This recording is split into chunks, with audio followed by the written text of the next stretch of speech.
अब सर ये third pillar जो है ना वो है प्रोटेक्ट एंड मल्टीप्लाई। अपना जो ना बिजनेस को और अपनी पर्सनल लाइफ को प्रोटेक्ट कैसे करना है, मल्टीप्लाई कैसे करना। चलिए जी देखिए, ये बंदा जो है ना जी, इसका नाम है आजम प्रेम जी। क्या नाम है? अच्छा, इसका अपना जो है ना फार्मूला है, और इस फार्मूले ने बहुत दुनिया को चेंज किया। जैसे वो सारा का फार्मूला था ना, इस तरह इसका। और ये बम्बई के अंदर होता है जी, और ये बम्बई, और ये गुजराती इस्माइली खोजा मुसलमान, ये कायदा भी खोजा थे, आपको पता होगा। तो ये उन्हीं की बरादरी में से है। तो इसने ऐसा किया कि ये इसका वालिद जो था ना, उसका था ये ग्रोसरी का, और ये बहुत बड़ा ब्रांड था ग्रोसरी का। यानी कि इसका वालिद जो था ना, सब कॉन्टिनेंट में, इंडिया में सबसे ज़्यादा चावल बेचता था। चावल बेचने वाला सबसे जो बड़ा बंदा था, इसका वालिद था इतना। और इसका जो ब्रांड का नाम था उसके वालिद का, वो वाइप्रो था। वाइप्रो आप करेंगे ना तो आपको पता चल जाएगा, पूरी हिस्ट्री निकल आएगी वाइप्रो की। तो वो करता था ग्रेन्स का काम, ये ग्रोसरी का काम और इस टाइप का काम। बहुत बड़ा उनका ब्रांड था, ठीक है जी। तो ये वेस्टर्न इंडिया की साइड से बड़े मशहूर थे।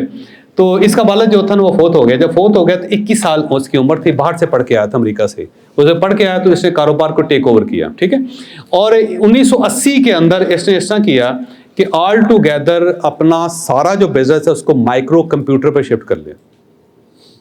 तो ग्रोसरी का जो वाइप्रो जो सबसे बड़ा था ना जी ब्रांड, उसको सारे को इसने कन्वर्ट कर दिया माइक्रो कंप्यूटर पे।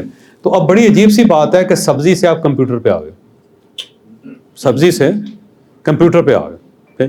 और उससे क्या हुआ कि ये इंडिया का बिलियनर बन गया। फर्स्ट जो पहले 2-3 बड़े बिलियनर थे उसमें से था। इसकी जो नेटवर्थ है 11.6 बिलियन डॉलर है। पाकिस्तान के 16 बिलियन डॉलर टोटल हमारे रिजर्व्स हैं।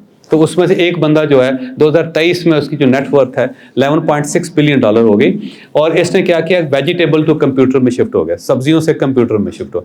ट्रांसफॉर्मेशन देखें, सब्जी से कंप्यूटर में। हाँ, उसकी वजह यह है कि उसने वो आगे बढ़ा, उसने देखा कि नई फील्ड बन रही है। बजाय इसके सब्जियों के साथ लटके रहे, हम चावल बेचते रहें, उसमें कितना एक रेवेन्यू कमा लें, तो हम एक ऐसे कारोबार में क्यों ना जाएं कि जिसके अंदर पैसा ज़्यादा है। तो उसने ऐसा किया कि उसके शट डाउन करके सर आ गए, है ना। इसको बिजनेस कहते हैं सर, कि जहाँ पे प्रॉफिटेबिलिटी ज़्यादा है। तो आप उसका, बहुत सारे लोग हैं लटके होते हैं उसके साथ। मैं कहता हूँ यार अगर नहीं चल रहा ना, वैसे आप कहते हैं ये स्टक हो गए हैं, तो मैं कहता हूँ बंद कर यार। क्यों यहाँ पे कोई ताजमहल बनाना है, अंदर कब्र बनानी है अपने, क्या करना है, नहीं चल रहा ना। वो कहते हैं बड़ा ज़बरदस्त चल रहा था, 10 साल हो गए, और लोग ना तवीज़ लेना शुरू कर देते हैं 10। मैं कहता हूँ तवीज़ के बजाय बाहर देख, मार्केट खत्म हो गई है इसकी।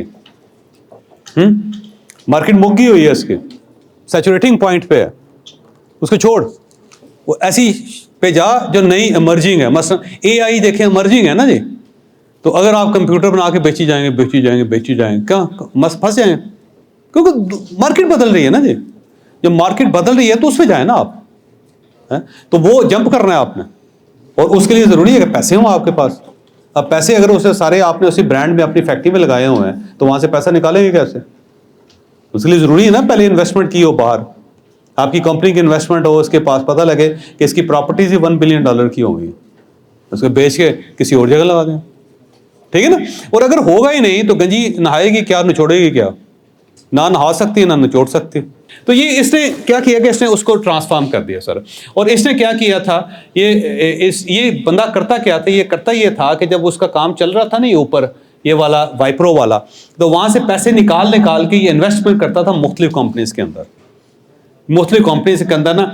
और उसके अंदर मुख्तलिफ जो इंडस्ट्रीज थी उसके अंदर, किसी ने कोई कंप्यूटर बनाने वाली इंडस्ट्री उसमें पैसे लगा दिए, जूते बनाने वाली इंडस्ट्री है उसके अंदर पैसे लगा दिए, कोई स्टॉक्स खरीद लिए। वाइप्रो के पैसे ये मुख्तलिफ जगहों पे लगाता जाता था। और जब इसने सोचा कि अब मैंने स्विच करना है, वो पैसे इसने वाइप्रो कायम रही, उसको नहीं छेड़ा, और उसने वो जो इन्वेस्टमेंट थी वो निकाल के इसने माइक्रो कंप्यूटर में लगा दी। जब लगा दिए तो ये शां करके ऊपर गई, क्योंकि मार्केट थे। जब ये शां करके ऊपर गई तो उसने कहा लानत पे जो वाइप्रो थे यार, मनु चावल बेचने की फ़ायदा, वो तो हर आदमी बेच रहा है। तो वो उसको ऑफ करता गया, और जब ऑफ किया तो वो भी $1 बिलियन की वो कंपनी थी उस वक्त बड़ी, और उससे भी बेचती है। क्यों? उसकी वजह ये है कि ये मनी जनरेटिंग बिजनेस था, उसने उसको गोदाम नहीं बनाया था।